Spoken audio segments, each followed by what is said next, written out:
Assalamu alaikum. Sister Aisha from Nigeria. Assalamu alaikum wa rahmatullahi wa barakatuh. Wa alaikum assalam, ya Sheikh. How are you? I'm doing fine, alhamdulillah. Thank you for asking, Sister Aisha. MashaAllah. Sheikh, I have two questions. My first question is about living with an adulterous man. Is it allowed in Islam? Is it advised in Islam for a wife to stay with her husband who is adulterous with several partners, unfaithful husband? And my second question is, what is a woman supposed to do? Because the particular person I'm speaking about, she tried leaving her husband, but her parents kept telling her to go and stay with her husband and be patient. She's his wife, and his Jannah is under his footstool, and marriage is ibadah. She has to be patient with whatever it comes to, whether it's homosexuality, domestic abuse, no matter what your husband is, and just hope to get your reward from Allah. So is that how it's supposed to be Islamically? Okay, so Aisha, I have a couple questions for you in order to be able to answer your questions. The first is, did you confirm, Yes. or whoever is asking the question, did she confirm that the man is an adulterer? Is it Yes, confirmed? she did. Have you physically visualized Yes, she him? did. So it's not like through indications, you found a rose in his pocket or a picture or a WhatsApp message. No, you saw the man in bed committing an adultery with a woman, correct? Yes, she did. She did. Second question, do you guys have kids, or does she have kids from him? Yes, she has kids.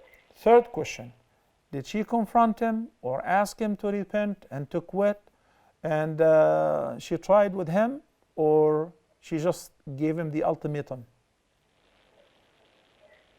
Yes, she confronted him because like I said, he has several partners. So she confronted him not once, not twice, several times.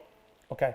You see, before I go into other questions and answer other callers, I'd like to follow up based on your answers that the wife have seen her husband committing adultery, and she confronted him, and he admitted, and he is not regretting, he's not regretful. As a matter of fact, he is continuously doing so. I'm confirming again what I asked you. If this is the case, then she is not allowed to live with him, whether her parents are convincing her or not, because there is a big fear that she may herself fall into the sin due to association, being around somebody who is openly committing adultery, and also of his bad and evil influence on the children. When it reaches to the level or the point where the person have been seen physically committing adultery, and he is not feeling any remorse nor regretting, then a woman should not live with such person. It happens sometimes. Somebody came to me and said, well, my wife was involved in 1, 2, 3. So before I advised him to divorce her or separate from her, they both came to me, and she was crying. She was in terrible condition, and she said, I didn't know how I ended up doing this. So I figured that she did not actually intend to do that. After meetings and so on, I realized that she was being tricked. She was being betrayed. So I advised her husband to keep her and to accept her tawbah and to pray to Allah to make it easy for her to repent and to reconcile and so on. But when the person is persistent, when the person is insistent on committing the act of adultery, the partner, and he's not feeling any remorse, he's not worth living with.